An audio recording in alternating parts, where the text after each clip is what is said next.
আসসালামু আলাইকুম। সোহাগ ইলেকট্রনিক্স চ্যানেলের আরও একটি নতুন ভিডিওতে আপনাদের স্বাগতম। তো ভিউয়ার্স, দেখতে পাচ্ছেন এটি আপনার চায়না সিএটি টেলিভিশনের বোর্ড। তো এই পিসিবিটির সমস্যাটি আপনাদেরকে আমি স্ক্রিনে দেখাচ্ছি।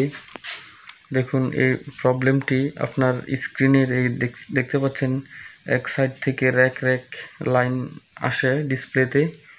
তো ভিউয়ার্স, আমি যখন রিমোট প্রেস করলাম তখন দেখতে পাচ্ছেন এখন স্পষ্ট বোঝা যাচ্ছে যে লেখাগুলো আপনার কিভাবে ঝিকমিক করতেছে। তো এই সমস্যাটি আপনারা সমাধান কিভাবে করবেন সেটি হচ্ছে আজকের মূল ভিডিও। তো ভিউয়ার্স, আমি প্রথমেই আপনাদের জানাচ্ছি যে অনেক দিন ভিডিও তৈরি করে দিতে পারি নাই, অনেক ঝামেলার কারণে। তো ভিউয়ার্স, যারা নতুন তারা অবশ্যই আমার চ্যানেলটি সাবস্ক্রাইব করে পাশে থাকা বেল আইকনটি অন করে রাখুন। আর যারা অলরেডি সাবস্ক্রাইব করেছেন তাদেরকে অসংখ্য ধন্যবাদ। তো ভিউয়ার্স, দেখতে পাচ্ছেন এই পিসিবিটির যে প্রবলেমটি সেটি আমরা কিভাবে সমাধান করব। তো ভিউয়ার্স, দেখতে পাচ্ছেন আমি আপনার সার্কিটটি উল্টিয়ে রাখলাম, কারণ এখন আমি এই সার্কিটটির কথাই সমস্যা হয়েছে সেটি আমি স্টেপ বাই স্টেপ প্রথমে আমি মেপে নেব। তো এখানে সাপ্লাইটি দেওয়ার পর আমি প্রথমে এখানে 110 ভোল্ট এবং আপনার ভার্টিক্যাল সাপ্লাই 28 ভোল্ট, এরপর মেইন আইসি এবং সাউন্ড সাপ্লাই, এই সাপ্লাইগুলো মাপবো। তো ভিউয়ার্স, দেখতে পাচ্ছেন আমি মিটারটি সেট করে নিয়েছি। তো এখন আমি 110 ভোল্ট, দেখতে পাচ্ছেন আমার মিটারের কাঁটাটি 100 এর উপরে উঠেছে। তো তার মানে আমার এই সাপ্লাইটি ঠিকই রয়েছে। তো এরপর সেটি আপনাদের আমি দেখাচ্ছি। আমি মিটারের সেটের কাঁটাটি আপনার নামাতে হবে, কারণ এটি হচ্ছে আপনার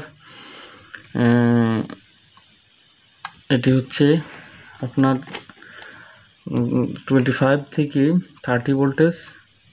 তো দেখতে পাচ্ছেন এই ভোল্টেজটি কিন্তু আপনার ঠিকই রয়েছে। তো এরপর সেটি হচ্ছে আপনার 10 ভোল্ট। তো দেখতে পাচ্ছেন এই ভোল্টেজটিও ঠিকই রয়েছে। এরপর সেটিও আপনার ঠিকই রয়েছে ভোল্টেজটি। তো ভিউয়ার্স, এখন যেটি করব সেটি হচ্ছে আপনার এই যে এখানে ইএসটি সাপ্লাইটি, আপনার ইএসটি সাপ্লাই যে ভোল্টেজগুলো সেগুলো ঠিকঠাক রয়েছে। এখন আউটপুট 180 ভোল্ট এবং অন্যান্য আনুষঙ্গিক ভোল্টেজগুলো মেপে তারপর আমি আপনাদের বিস্তারিত দেখাবো।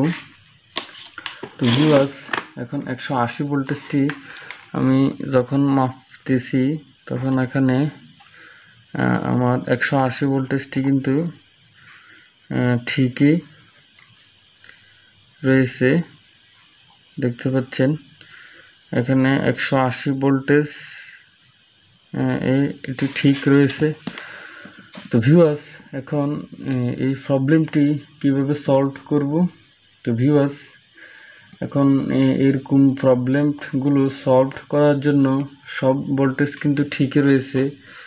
তো যেহেতু সব ভোল্টেজগুলো ঠিকই রয়েছে, তো এখন আমি বেসবোর্ডে আপনার ব্লু, গ্রিন এবং রেড ভোল্টেজগুলো দেখব।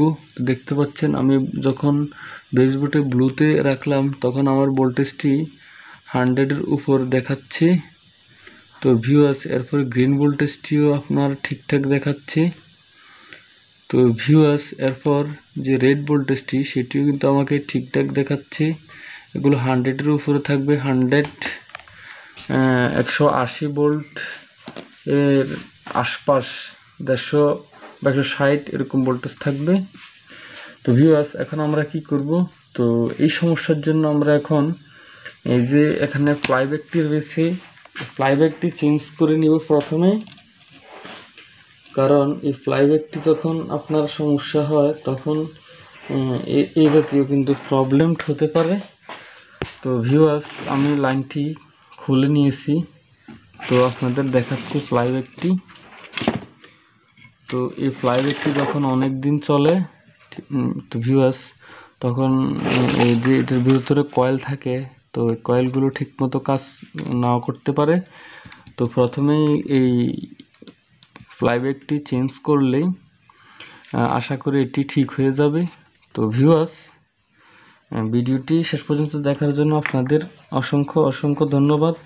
আর ভিডিওটি যদি ভালো লাগে তাহলে অবশ্যই কিন্তু লাইক করতে ভুলবেন না। আর সবসময় সোহাগ ইলেকট্রনিক্সের সাথে থাকুন। ধন্যবাদ।